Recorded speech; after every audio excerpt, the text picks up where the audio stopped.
किताबें झांकती हैं बंद अलमारी के शीशों से। कविता गुलजार।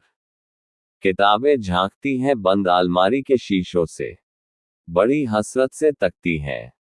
महीनों अब मुलाकातें नहीं होती, जो शामें उनकी सोहबत में कटा करती थी, अब अक्सर गुजर जाती हैं कंप्यूटर के पर्दों पर। बड़ी बेचैन रहती हैं किताबें, उन्हें अब नींद में चलने की आदत हो गई है। जो कदरें वो सुनाती थी कि जिनके, जो रिश्ते वो सुनाती थी वो सारे उधरे उधरे हैं। कोई सफ़ा पलटता हूं तो एक सिसकी निकलती है। कई लफ्जों के मानी गिर पड़े हैं, बिना पत्तों के सूखे टुन लगते हैं वो अल्फाज, जिन पर अब कोई मानी नहीं उगते। जबा पर जो जायका आता था जो सफ़ा पलटने का, अब उंगली क्लिक करने से बस झपकी गुजरती है। किताबों से जो जाती राबता था वो कट गया है। कभी सीने पर रखकर लेट जाते थे, कभी गोदी में लेते थे, कभी घुटनों को अपने रिहल की सूरत बनाकर नीम सजदे में पड़ा करते थे, छूते थे जबी से। वो सारा इल्म तो मिलता रहेगा आइंदा भी, मगर वो जो किताबों में मिला करते थे सूखे फूल और महके हुए रुके। किताबें मंगाने गिरने उठाने के बहाने रिश्ते बनते थे, उनका क्या होगा? वो शायद अब नहीं होंगे। गुलजार। साहित्यिक परिचय। हिंदी सिनेमा के सबसे चर्चित व लोकप्रिय गीतकारों में से एक गीतकार व कवि गुलजार से शायद ही कोई अपरिचित हो। उनका वास्तविक नाम संपूर्ण सिंह कालरा है। गुलजार का जन्म 18 अगस्त 1936 को दीना गांव, जिला झेलम, जो अब पाकिस्तान में है, में हुआ। गुलजार अपने पिता की दूसरी पत्नी की इकलौती संतान है। उनकी मां उन्हें बचपन में ही छोड़कर चल बसी। मां के आंचल की छांव और पिता का दुलार भी नहीं मिला। उनके पिता का नाम माखन सिंह कालरा व मां का नाम सुजान कौर था। वे 9 भाई बहनों में चौथे नंबर पर थे। बंटवारे के बाद उनका परिवार अमृतसर, पंजाब, भारत आकर बस गया। वहीं से गुलजार साहब मुंबई चले गए। वली के एक गराज में वे बतौर मैकेनिक काम करने लगे और खाली समय में कविताएं लिखने लगे। गुलजार की शादी तलाकशुदा अभिनेत्री राखी गुलजार से हुई। हालांकि उनकी पहली बेटी की पैदाइश के बाद ही यह जोड़ी अलग हो गई। लेकिन गुलजार साहब और राखी ने कभी एक दूसरे से तलाक नहीं लिया। उनकी एक बेटी है मेघना गुलजार, जो कि एक फिल्म निर्देशक है। फिल्म इंडस्ट्री में उन्होंने बिमल राय, ऋषिकेश मुखर्जी और हेमंत कुमार के सहायक के तौर पर काम शुरू किया। बिमल राय की फिल्म बंदिनी के लिए गुलजार ने अपना पहला गीत लिखा। गुलजार त्रिवेणी छंद के सर्जक हैं। गुलजार एक कवि, पटकथा लेखक, फिल्म निर्देशक, नाटककार तथा प्रसिद्ध शायर हैं। इनकी रचनाएं मुख्यतः हिंदी, उर्दू तथा पंजाबी भाषा में है, परंतु ब्रज भाषा, खड़ी बोली, मारवाड़ी और हरियाणवी में भी इन्होंने रचनाएं की। इन्हें वर्ष 2002 में साहित्य अकादमी पुरस्कार और वर्ष 2004 में भारत सरकार द्वारा दिया जाने वाला तीसरा सर्वोच्च नागरिक सम्मान पद्म भूषण से भी सम्मानित किया जा चुका है।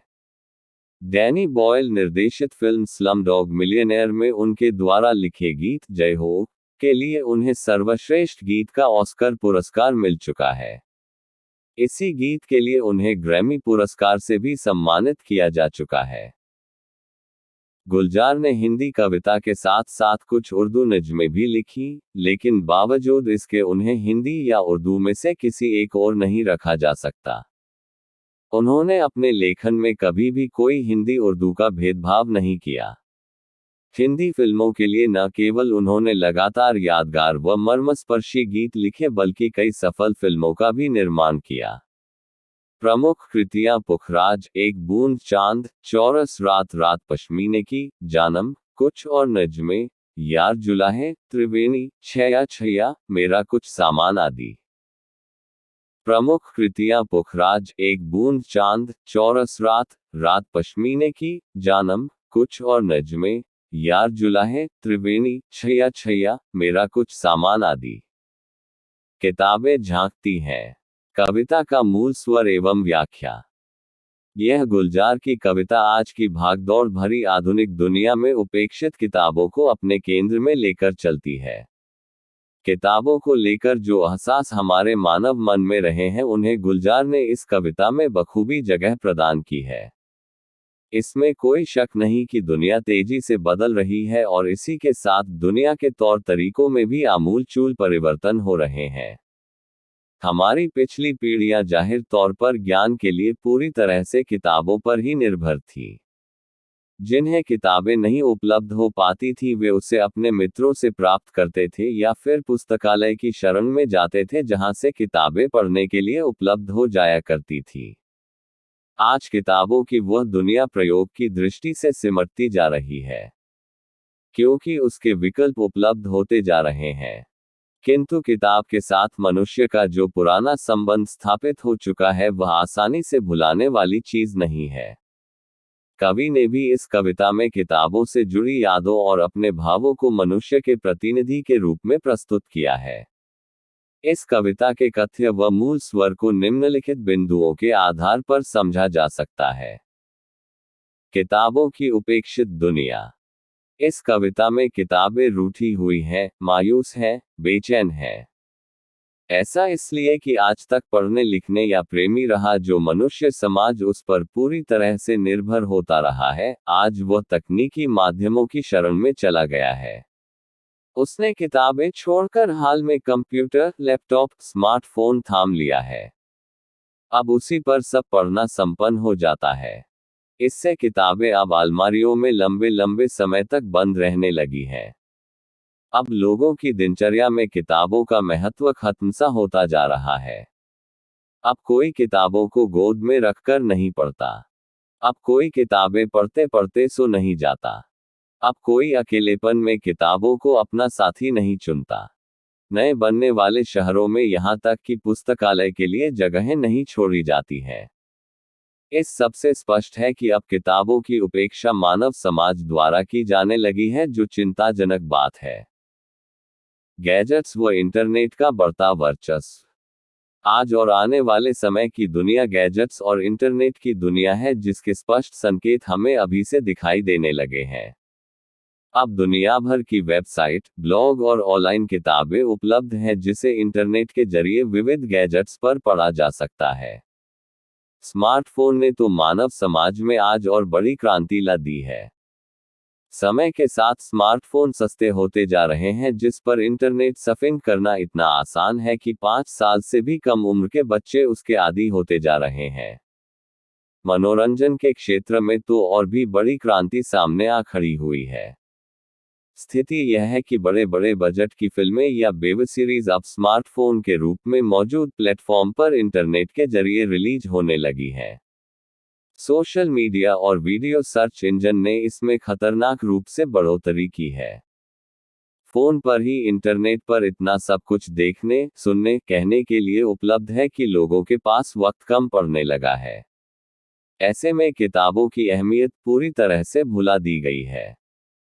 यह सोचने वाली बात है कि प्रयोग की दृष्टि से किताबें अभी भी इतनी आउटडेटेड चीज नहीं हो गई हैं। इस बात को इस तथ्य से भी समझा जा सकता है कि तकनीकी क्रांति से बहुत पहले गुजर चुके देशों में भी लोग आज भी किताबों से दूर नहीं हुए हैं, बल्कि उसकी तरफ लौट रहे हैं। मनोवैज्ञानिक भी मानने लगे हैं कि किताबें पढ़ना मन मस्तिष्क के लिए कहीं अधिक लाभप्रद और बेहतर है।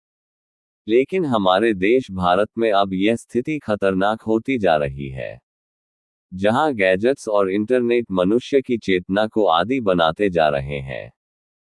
वर्चुअल दुनिया, मानवीय संबंधों में बढ़ती भौतिक दूरियां।